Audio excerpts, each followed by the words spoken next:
यह कहानी है एक बहादुर लेडी पुलिस ऑफिसर की, जिसकी उम्र सिर्फ 25 साल थी और नाम था सीमा शर्मा। वो इतनी खूबसूरत थी कि जिस मुजरिम को भी पकड़ने जाती, वो मुजरिम सीमा को देखकर खुद ही अपने आप को सीमा के हवाले कर देता और उसके हाथों में आ जाता था। लेकिन पुलिस स्टेशन में भी मर्द पुलिस वालों की गंदी नजरें हमेशा सीमा के जिस्म पर ही टिकी रहती थीं। सीमा को भी अच्छी तरह पता था कि उसके सीनियर इंस्पेक्टर राजेश सिंह की आंखों में उसके लिए हवस का शोला भड़क रहा है। सीमा अभी उत्तर प्रदेश पुलिस में सब इंस्पेक्टर की नौकरी कर रही थी और अपनी इज्जत को खतरे में डालकर ड्यूटी दे रही थी। कई बार इंस्पेक्टर राजेश सिंह किसी न किसी बहाने सीमा को अपने ऑफिस में बुला लेता, उसे चेयर पर बिठाता और फिर उसका चेहरा अपने हाथों में ले लेता। सीमा किसी बहाने वहां से निकलकर भाग जाती। इंस्पेक्टर राजेश सिंह सीमा के पीछे पागल था और मौके की तलाश में रहता कि किसी तरह उसे छू सके। एक दिन उसने प्लान बनाया। मीटिंग का बहाना बनाकर सीमा को रात के वक्त अपने घर बुला लिया। घर लखनऊ के गोमती नगर फेज 2 में था। रात के 11 बज चुके थे जब सीमा इंस्पेक्टर राजेश सिंह के घर पहुंची। घर में कोई और नहीं था। दरवाजा खोलते ही राजेश सिंह ने मुस्कुराते हुए कहा, अरे सीमा, मीटिंग तो बस बहाना था, असल में मुझे तुमसे एक जरूरी काम था। सीमा को फौरन समझ आ गया कि आज क्या होने वाला है। उसका पूरा जिस्म कांप उठा। उसने दिल ही दिल में दुआ की, हे भगवान, आज मेरी इज्जत तुम ही बचाओ इस दरिंदे से। फिर भी वह दरवाजे के पास खड़ी रहकर बोली, सर, ये ठीक नहीं किया आपने। मुझसे झूठ बोलकर रात के टाइम घर पर बुलाया और अब ये सब क्या कह रहे हो? इंस्पेक्टर राजेश सिंह अब कंट्रोल से बाहर था। उसने सीमा का बाजू पकड़ लिया और उसे जबरदस्ती बेड पर बिठा दिया। सीमा के दिल की धड़कन तेज हो गई। उसने जोर से धक्का मारा और भागकर घर से निकल आई। लेकिन खतरा अभी खत्म नहीं हुआ था, बल्कि शुरू ही अब हुआ था। रात के 2:08 बज रहे थे। सीमा अकेली गोमती नगर की सुनसान रोड्स पर भाग रही थी। अचानक इंस्पेक्टर सीमा के आगे रोड पर 3 दरिंदे रोड के बीच खड़े थे। लंबी सफेद दाढ़ियां, बड़ी बड़ी मूछें, सफेद कमीज, शलवार पहने। एक ने सीमा को देखा और बोला, इंस्पेक्टर साहिबा, इतनी रात को अकेली कहां जा रही हो? हमें भी थोड़ा वक्त दे दो। हम भी तो इंसान हैं, हमारा भी तो दिल करता है। सीमा गुस्से से बोली, आपके कहने का क्या मतलब है? आप क्या कहना चाहते हो? दूसरे ने हंसकर कहा, सुभान अल्लाह, आपको देखकर तो जिस्म में आग सी लग गई है। सीमा गुस्से में बोली, अपना रास्ता लो वरना अच्छा नहीं होगा। मैं इंस्पेक्टर हूं, आप लोगों को छोड़ूंगी नहीं। लेकिन तीनों दरिंदे हवस के नशे में थे। वो इंस्पेक्टर सीमा के आसपास घूमने लगे। सीमा डर गई। वो जल्दी जल्दी वहां से भागना चाही, मगर तीनों दरिंदे पीछे पीछे आ गए। रात का अंधेरा, सुनसान रोड, सिर्फ सीमा की सांसों की आवाज और उन 3 दरिंदों के कदमों की आ रही थी। उस अंधेरे में और उस सुनसान रोड पर कोई नहीं था जो इंस्पेक्टर सीमा को उन 3 दरिंदों से बचा सके। अचानक एक दरिंदे ने पीछे से सीमा का बाजू पकड़ लिया और कहा, इंस्पेक्टर साहब, हमें अकेला छोड़कर कहां भाग रही हो? थोड़ा हमें भी खुश कर दो। सीमा ने जोर से हाथ छुड़ाकर कहा, छोड़ दो मुझे, मैंने आपका क्या बिगाड़ा है? मैं कोई गलत काम करने वाली औरत नहीं हूं। मगर तीसरा दरिंदा हंसकर बोला, हमारे साथ भी थोड़ा टाइम गुजार लो इंस्पेक्टर साहिबा। कब से प्यासे हैं? तुम्हें देखकर तो और भी ज्यादा प्यास लगने लगी है। अगर आप हमें राजी करोगी तो हम आपको यहां से जाने देंगे। फिर एक और दरिंदे ने जोर से खींचकर इंस्पेक्टर का दुपट्टा फाड़ दिया। अब इंस्पेक्टर सीमा समझ गई कि आज उन 3 दरिंदों से अपनी इज्जत बचाना मुश्किल है। इंस्पेक्टर सीमा थोड़ा पीछे हटने लगी और 3 दरिंदे आगे बढ़ने लगे। सीमा ने जोर से भागना शुरू कर दिया, लेकिन तीनों दरिंदे भी इंस्पेक्टर सीमा के पीछे भागने लगे।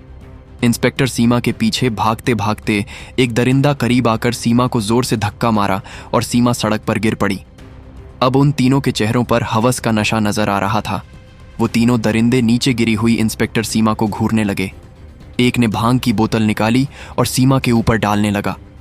इंस्पेक्टर सीमा की खाकी वर्दी भीग गई और अमना के सर पर भांग का नशा चढ़ गया। P low! एक दरिंदे ने बोतल इंस्पेक्टर सीमा के मुंह से लगा दी। सीमा ने इनकार किया तो एक दरिंदा गुस्से में आ गया और कहा, अगर तुमने नहीं पी तो मैं तुम्हारी वर्दी फाड़ दूंगा और तुम किसी को मुंह दिखाने के काबिल नहीं रहोगी। सीमा डर गई। और सोचा, थोड़ी पी लो, वरना यह 3 है और मैं एक कमजोर औरत हूं। सीमा ने जबरदस्ती थोड़ी सी पी ली। भांग का नशा इंस्पेक्टर सीमा के सर पर चढ़ गया। इंस्पेक्टर सीमा सड़क पर लेट गई। तीनों दरिंदों के चेहरों पर हवस साफ नजर आ रही थी। आज रात इंस्पेक्टर सीमा को अपनी इज्जत नीलाम होते हुए साफ देख रही थी। तीनों दरिंदे बेसब्री से सीमा के करीब आए। एक दरिंदे ने सीमा के बाल पकड़ने के लिए हाथ बढ़ाया और इंस्पेक्टर सीमा के बाल पकड़ लिए। सीमा ने एक आखिरी कोशिश की। जमीन पर पड़ी भांग की बोतल उठाकर पूरी ताकत से एक दरिंदे के सर पर दे मारी। बोतल दरिंदे के सर पर लगने से उसका सर फट गया। वो लहूलुहान नीचे जमीन पर गिर पड़ा। बाकी 2 दरिंदे घबराकर अपने साथी का यह हाल देखकर डर गए। सीमा कांपते हुए जिस्म से डरी हुई उठी और फिर से भागने लगी, मगर नशे की वजह से पैर लड़खड़ाते थे। एक दरिंदे ने पैर पकड़ लिया। दूसरा गुस्से में उसके पास आया और गुस्से से बोला, पहले तो हम लोग अपना काम करके तुझे जाने देते, लेकिन अब तुम्हें अपने पास रखेंगे। रोजाना तेरे साथ जिस्म की आग बुझाएंगे। यह सुनकर इंस्पेक्टर सीमा और भी ज्यादा डर गई और कहा, मैंने आप लोगों का क्या बिगाड़ा है? मुझे माफ कर दो और मुझे जाने दो। लेकिन 2 दरिंदों ने सीमा की एक ना सुनी। उन्होंने सीमा को पकड़कर लखनऊ आउटर एरिया के जंगल की तरफ ले जाना शुरू कर दिया। वो जंगल जो गोमती नगर के पीछे कैंटोनमेंट एरिया से लगा हुआ था। जंगल के बीचों बीच वहां एक पुरानी कोठी थी जो सालों से बंद पड़ी थी। कोठी के अंदर इंस्पेक्टर को जोर से धक्का देकर अंदर फेंक दिया। दरवाजा बंद किया। अंदर सिर्फ सीमा और 3 दरिंदे थे। सीमा को यकीन आ गया था कि अब मेरी इज्जत यह दरिंदे नोच खाएंगे। उसका पूरा जिस्म डर से कांप रहा था। एक कोठी में अकेली औरत और 3 हवस के दरिंदे। ऐसे में इज्जत बचना तो नामुमकिन है। एक दरिंदे ने सीमा का हाथ पकड़ा और गरज के बोला, अब देख तेरा घमंड कहां जाता है। सीमा की नजर कोठी के कोने में पड़े पुराने डंडे पर पड़ी। जैसे ही यह करीब आया, सीमा ने डंडा उठाकर उसके सर पर दे मारा। सर से लहू निकल आया। बाकी 2 दरिंदे अपने साथी की तरफ भागे तो सीमा को मौका मिल गया भागने का। इंस्पेक्टर ने जल्दी से दरवाजा खोला और अंधेरे में लपक कर भागने लगी। इंस्पेक्टर सीमा जंगल के अंदर बिना जूतों के नंगे पांव भाग रही थी, लेकिन खतरा अभी टला नहीं था और भी बढ़ गया था। सीमा के पीछे अभी भी 3 दरिंदे पीछा कर रहे थे। थोड़ी दूर एक पुराना खंडहर फैक्ट्री था। कैंट के करीब एक बंद पड़ा सीमेंट प्लांट। सीमा वहां घुस गई और एक बड़ी मशीन के पीछे छुप गई। अपनी सांसें डर से रोके हुए तीनों दरिंदे अंदर आए फैक्ट्री के। हाथ में एक लोहे की रड थी और सीमा को ढूंढने लगे। इस बार तीनों दरिंदे पूरी तैयारी में थे। कहां छुपी है जानेमान? हम आ गए हैं, हमें राजी कर दो, हम आपको जाने देंगे। सीमा ने सांस रोके बैठी थी। एक दरिंदा करीब आ गया। उसने रड हाथ में पकड़कर जोर से मशीन पर मारा।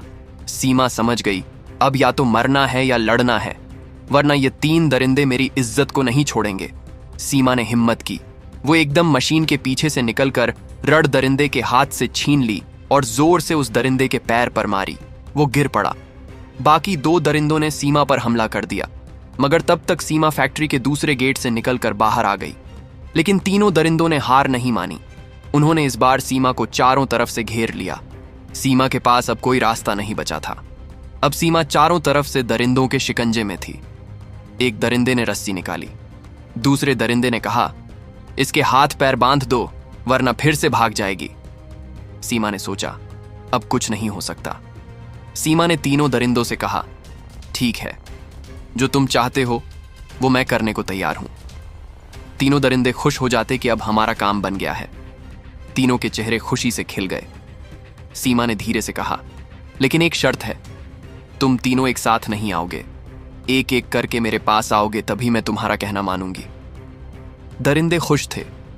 तीनों दरिंदों ने सोचा, कब से हम तन्हा थे, कभी किसी लड़की को छुआ भी नहीं, आज काम बन गया है, चलो इसकी शर्त मान लेते हैं। तीनों दरिंदे इतने हवस के नशे और घमंड में थे कि इंस्पेक्टर सीमा की हर शर्त मान गए। एक दरिंदा सीमा के साथ चला गया।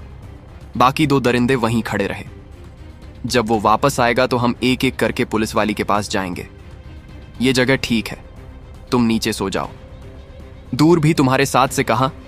दरिंदा हवस के नशे में था, वो नीचे सो गया। सीमा उसके करीब गई जैसे झुकने वाली हो, और फिर अपनी पुलिस बूट की एड़ी पूरी ताकत से उसकी छाती पर मारी। वो तड़प उठा। सीमा ने उसकी लाठी छीन ली और वहां से भागने लगी, हाथ में लाठी पकड़े हुए।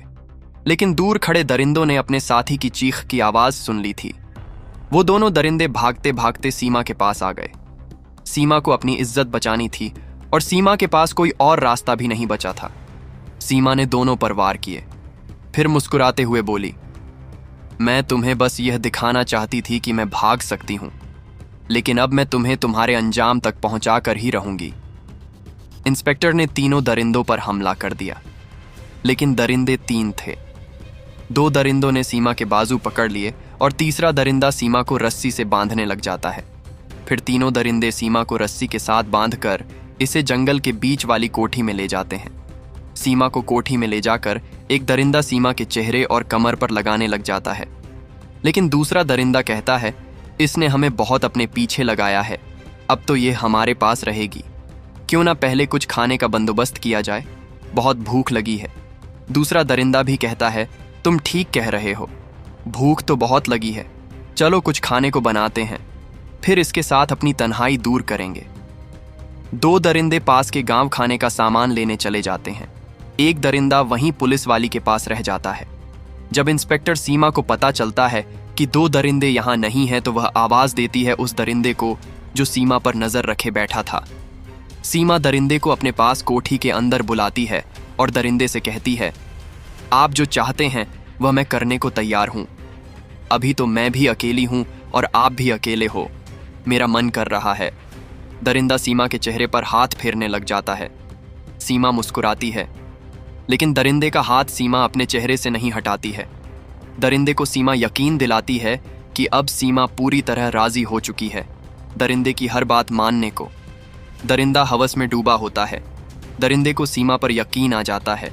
सीमा कहती है, जब मैं राजी हूं तो मुझे बांधा क्यों है, थोड़ी देर खोल दो फिर बांध देना। दरिंदा खुशी में होता है और वह सीमा की बात मान जाता है। दरिंदा इंस्पेक्टर सीमा की रस्सियां खोल देता है। दरिंदा कहता है, चलो अब काम शुरू करते हैं। सीमा कहती है, ठीक है, लेकिन तुम बाहर से देख लो, कहीं तुम्हारे साथ ही आना रहे हो। दरिंदा खुशी खुशी कोठी से बाहर चला जाता है। बाहर देखता है तो कोई नहीं होता। जब दरिंदा वापस कोठी के अंदर आता है तो सीमा के हाथ में एक लकड़ी का डंडा होता है। सीमा दरिंदे के सर पर दे मारती है। दरिंदा बेहोश होकर जमीन पर गिर जाता है और सीमा वहां से भागकर दूर आ जाती है। सीमा अपने पुलिस स्टेशन कॉल करके पुलिस वालों को सारा वाकया बताती है। कुछ देर बाद सीमा के पास पुलिस की गाड़ी आ जाती है और गाड़ी में 10 पुलिस वाले होते हैं। सीमा फिर से वहां जाती है। पुलिस वाले कोठी के पीछे छुप जाते हैं और सीमा अंदर जाती है तो तीनों दरिंदे बैठे होते हैं। जब सीमा को देखते हैं तो खड़े हो जाते हैं। फिर अचानक तीनों दरिंदे सीमा को पकड़ लेते हैं। तभी पुलिस के नौजवान सामने आ जाते हैं और तीनों दरिंदों को खाली हाथों पकड़ लेते हैं। तीनों दरिंदों को पकड़कर पुलिस स्टेशन ले जाते हैं। वहां तीनों दरिंदे कबूल करते हैं कि उन्होंने बहुत सी औरतों को रात के वक्त पकड़कर उसके साथ गलत काम किया है। पुलिस वाली इंस्पेक्टर सीमा के साथ भी हमने गलत होने की पूरी कोशिश की, लेकिन यह हमारे हाथ ना आई। पुलिस वाले तीनों दरिंदों का बयान सुनकर रिपोर्ट दर्ज करते हैं। तीनों दरिंदे 3 दिन तो जेल में रहते हैं। चौथे दिन पुलिस वाले तीनों दरिंदों को जेल से निकालकर हथकड़ियाओं पहनाकर पुलिस वैन में बैठाकर कोर्ट ले जाते हैं। पुलिस वाला जज को एक चिट्ठी देता है जिस पर तीनों के बयान लिखे होते हैं।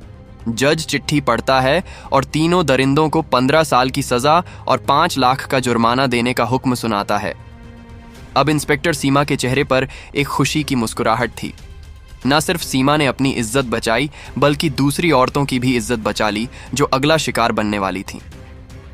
बुराई का अंजाम हमेशा बुरा ही होता है। बुरे काम से हमेशा बचो। दोस्तों, ये कहानी सिर्फ समझाने और एक पुलिस ऑफिसर की बहादुरी दिखाने के लिए बनाई गई है। सारे किरदार और वाकयात ख्याली हैं। किसी भी जाति, मजहब या शख्स से कोई ताल्लुक नहीं। जुल्म करने वाले चाहे कोई भी लिबास पहने, एक दिन वह अपने अंजाम को जरूर पहुंच ही जाते हैं। अगर कहानी पसंद आई हो तो लाइक और शेयर जरूर करना और चैनल को सब्सक्राइब कर दें।